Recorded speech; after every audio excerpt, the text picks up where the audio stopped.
हम बिहारियों के गाली में भी अपनापन है।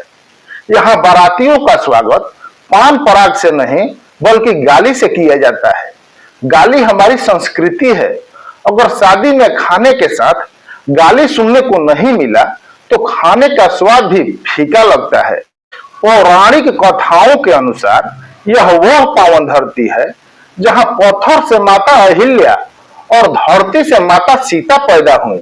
वीरों की भूमि, महापुरुषों का देश, सबसे अलग है अपना बिहार प्रदेश। ठोक देंगे कटा कपार में, ठोक देंगे कटा कपार में, आइए ना हमरा बिहार में। आज हम बात करेंगे भारत के उत्तर पूर्वी भाग के मध्य में स्थित प्रसिद्ध ऐतिहासिक राज्य बिहार के बारे में। वैसे तो इस राज्य की हर जगह बुराइयां ही दिखाई जाती है, और आज हम इस राज्य की अच्छाइयों पर प्रकाश डालने का प्रयास करेंगे। एक वेब सीरीज ने तो गीत के माध्यम से यहाँ तक कहा है, ठोक देंगे कटा कपार में, आइए ना हमरा बिहार में। पर मेरा कहना है, हो जाएंगे सुबह शाम नतमस्तक आप जब सुन लेंगे बिहार के बारे में मेरी पूरी बात। तो आइए जानते हैं बिहार के बारे में कुछ खास बातें। बिहार का अर्थ है निवास। 12 दिसंबर 1911 को किंग जॉर्ज पंचम ने बंगाल को 2 भाग में कर एक नया राज्य बनाने की घोषणा की। 22 मार्च 1912 को अंग्रेजों ने बंगाल से बिहार को अलग करके आधुनिक बिहार का गठन किया। रामायण काल से इस क्षेत्र को मगध के नाम से जाना जाता था। बिहार का कुल क्षेत्रफल 94,163 वर्ग किलोमीटर है, जिसमें 92,257 वर्ग किलोमीटर ग्रामीण क्षेत्र है। अगर जनसंख्या की बात करें तो 2011 की जनगणना के अनुसार बिहार राज्य की जनसंख्या 10,40,99,452 है। यहाँ मुख्य रूप से 6 भाषाएं बोली जाती हैं, जिसमें हिंदी, भोजपुरी, मैथिली, मगही, अंगिका और बज्रिका शामिल है। पौराणिक कथाओं के अनुसार यह वह पावन धरती है जहाँ पत्थर से माता अहिल्या और धरती से माता सीता पैदा हुई। बिहार की धरती अनादि काल से ही महापुरुषों की धरती रही है। मौर्य राजवंश के महान सम्राट अशोक का जन्म 304 ईसा पूर्व बिहार के पटना में हुआ, जो कभी पाटलिपुत्र के नाम से विख्यात था। शून्य के जनक महान ज्योतिषविद और गणितज्ञ आर्यभट्ट का जन्म शक संवत 398 में कुसुमपुर में हुआ था, जो कि पटना का प्राचीन नाम है। सिखों के 10वें और अंतिम गुरु गोविंद सिंह जी का जन्म 22 दिसंबर 1666 को पटना में हुआ था।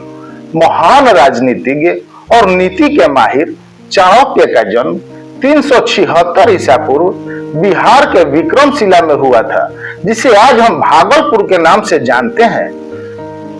जैन धर्म के 24वें तीर्थंकर भगवान महावीर का जन्म करीब 2500 वर्ष पहले यानी ईसा से 599 वर्ष पूर्व वैशाली के क्षत्रिय कुंड में हुआ था, जिसे आज हम छपरा के नाम से जानते हैं। भारत के प्राचीन दार्शनिक मलंग वात्स्यायन का जन्म 7वीं शताब्दी में पाटलिपुत्र में हुआ था। हुमायूं को हराकर 1540 से 1545 तक दिल्ली सल्तनत पर शासन करने वाले शेरशाह सूरी का जन्म भी 1486 में बिहार के सासाराम में हुआ था।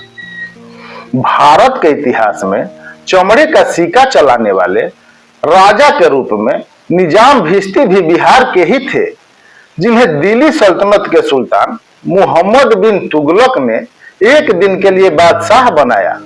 अगर रामायण काल की बात करें तो भगवान श्री रामचंद्र की धर्म पत्नी माता सीता का जन्म बिहार के ही सीतामढ़ी में हुआ था। माता अहिल्या पत्थर से नारी बिहार की पावन भूमि पे ही हुई। संविधान सभा के अध्यक्ष और देश के प्रथम राष्ट्रपति डॉक्टर राजेंद्र प्रसाद का जन्म 3 दिसंबर 1884 को बिहार के जीरादेई नामक गांव में हुआ था। ऐसा कहा जाता है एक बार संविधान की कॉपी गुम हो जाने पर बाबू राजेंद्र प्रसाद ने संविधान कंठस्थ बोलकर सुना दिया था। और तो और अमीरों को लूटकर गरीबों को बांटने की परंपरा की शुरुआत करने वाले और किसी के भी हस्ताक्षर की हूबहू नकल करने वाले भारत के मशहूर ठग नटवर लाल का जन्म भी हमारे बिहार में ही हुआ था। 1857 की क्रांति के जनक वीर वांकुड़े वीर कुंवर सिंह का जन्म 13 नवंबर 1777 को बिहार की भूमि में ही हुआ। तभी तो कहा जाता है, वीरों की भूमि महापुरुषों का देश, सबसे अलग है अपना बिहार प्रदेश। महर्षि विश्वामित्र ने ज्ञानार्जन करने के लिए बिहार की धरती को ही चुना। बौद्ध धर्म के प्रवर्तक गौतम बुद्ध को ज्ञान देने वाली मिट्टी भी बिहार की ही है। अब बात करते हैं वर्तमान की। सुबह शाम टेलीविजन पर दिखने वाले मशहूर न्यूज एंकर पुण्य प्रसून वाजपेयी, श्वेता सिंह, रवीश कुमार, अंजना ओम कश्यप, सुशांत सिन्हा, ये सभी बिहार के ही हैं। सजनरे झूठ मत बोलो, खुदा के पास जाना है, या हर दिल जो प्यार करेगा, दुनिया बनाने वाले क्या तेरे मन में समाई, जैसे गीत गाकर दिलों पर राज करने वाले शैलेंद्र भी यारा बिहार से ही थे। दिल्ली के स्वास्थ्य मंत्री पंकज सिंह भी बक्सर बिहार के ही हैं। आज से कुछ दिन पहले ही एक महिला शिक्षक ने बिहार को लोगों को गाली देते हुए गंवार कहा था। पर मुझे लगता है मोहतरमा को गाली बिहार के लोगों से सीखना चाहिए। यहाँ कुत्ता कमीना जाही जैसे गाली नहीं चलते। हम बिहारियों के गाली में भी अपनापन है। यहाँ बारातियों का स्वागत पान पराग से नहीं बल्कि गाली से किया जाता है। गाली हमारी संस्कृति है। अगर शादी में खाने के साथ गाली सुनने को नहीं मिला तो खाने का स्वाद भी फीका सा लगता है, जो आज विलुप्त सी हो रही है। हमारे मिथिलांचल के लोग हिंदू हृदय सम्राट मर्यादा पुरुषोत्तम श्री राम को भी गीत के माध्यम से गाली देते हैं। हर साल राम बारात की झांकी अयोध्या से मिथिला जाती है। मिथिला क्षेत्र में पहुंचते ही जहां से बारात गुजरती है, मिथिला वासी गाली गाकर बाराती का स्वागत करते हैं। दूसरे राज्य के लोगों को बिहार की गाली सुनने और सीखने की जरूरत है, न कि अपनी दो कौड़ी की गाली सुनाने की। आखिर क्यों बदनाम है बिहार, जरा ये भी जान लेते हैं। अगर आप दिल्ली से कोलकाता जाते हैं तो बिहार से पहले मुगल सराय स्टेशन आता है, जहां के बारे में कहा जाता है 100 चाय बराबर एक मुगल सराय, यानी 100 चोरों पे भी भारी है एक मुगल सराय का चोर। बनारसी ठगों की कहानियां तो आपने बहुत सुनी होगी। सावधानी हटी दुर्घटना घटी। अगर इसके आसपास से गुजरते समय आपकी पलक भी झपकी तो सामान गायब। जब तक आंख खुलती है गाड़ी बिहार की सीमा यानी बक्सर, आरा, पटना पहुंच चुकी होती है। इस वजह से यात्री को लगता है कि मेरा सामान बिहार में ही चोरी हुआ है और वो कंप्लेंट भी बिहार में ही दर्ज करवाते हैं।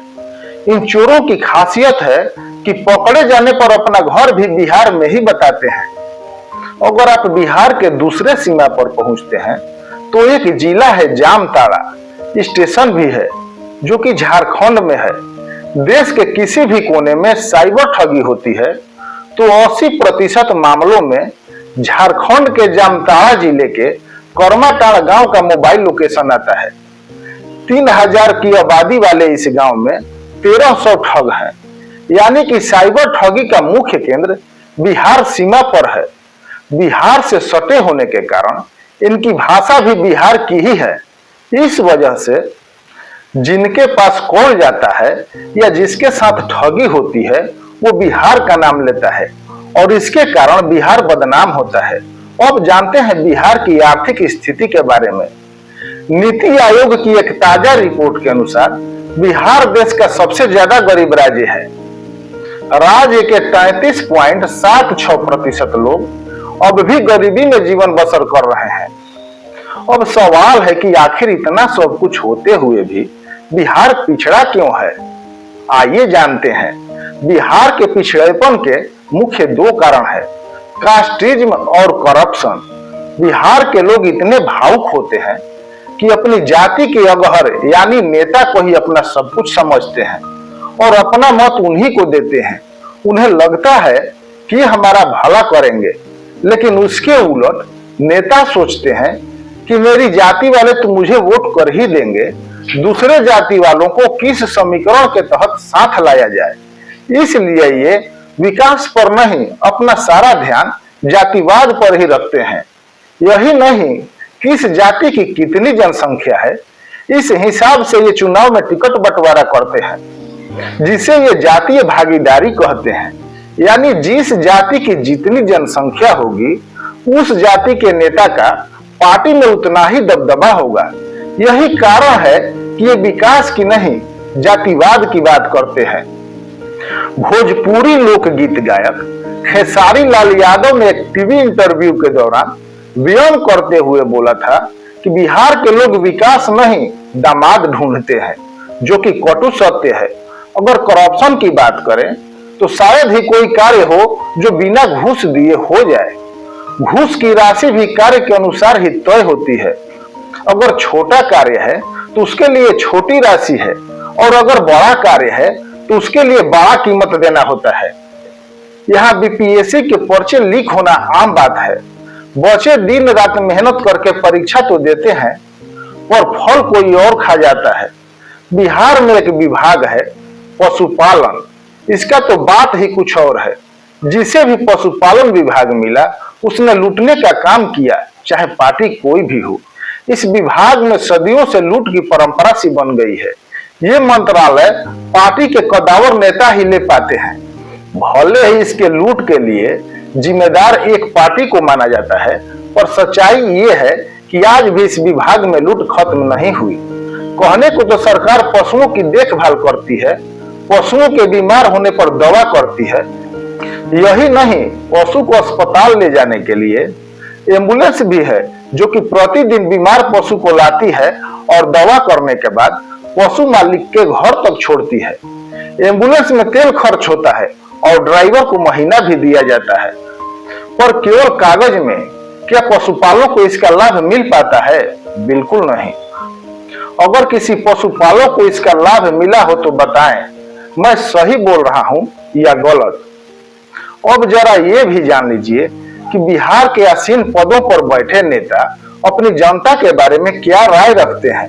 बिहारियों के बिना किसी राज्य का काम नहीं चलने वाला है, विकसित राज्य का, चाहे वो गुजरात हो या चाहे वो महाराष्ट्र हो। बिहार और यूपी के लोगों को जो मजदूर हैं, पूरे देश में जो है मांग उठती है, लोग डिमांड करते हैं। अगर वो ना जाए तो उनकी जिंदगी जो है ठप हो जाएगी दूसरे राज्यों। बिहार का लोग आधा से ज्यादा मुंबई में, दिल्ली में है। जो लेबर मजदूर जो है वो बिहार के है। अगर वहाँ से वो छोड़ के यहाँ आ जाएं तो आप लोग का भट्टा बड़ी। बर्बाद गुलिस्ता करने को बस एक ही उल्लू काफी था। यहाँ हर डाल पर उल्लू बैठे हैं, अंजामे गुलिस्ता क्या होगा। ये बिहार की जनता को इस प्रकार खुश कर रहे हैं जिसे तुम वो क्रीम हो जिसके बिना मिठाई बन ही नहीं सकती। पर जरा गौर करें तो क्या इनकी बातों से ऐसा नहीं लग रहा जैसे बिहारी नाली साफ करने के लिए ही पैदा हुए हों। इस चाचा भतीजे की सरकार ने बिहार का बेड़ा गर्क कर दिया है, जबकि यह वह बिहार है जिसे प्राचीन काल में मगध के नाम से जाना जाता था। यहाँ दो महान धर्मों, बौद्ध और जैन धर्म की शुरुआत हुई, और यहाँ नालंदा और विक्रमशिला जैसे प्रसिद्ध विश्वविद्यालय थे। यहाँ के लोग ज्ञानी हुआ करते थे। कास्टिज्म और करप्शन इस राज्य से खत्म हो जाए तो देश को सबसे ज्यादा आईएएस देने वाले प्रदेश बिहार में विहार हो जाएगा। आपको ये जानकारी कैसी लगी? अगर जानकारी अच्छी लगे तो लाइक, कमेंट और शेयर करना बिल्कुल न भूलें। मिलते हैं किसी नई जानकारी के साथ, तब तक के लिए राम राम।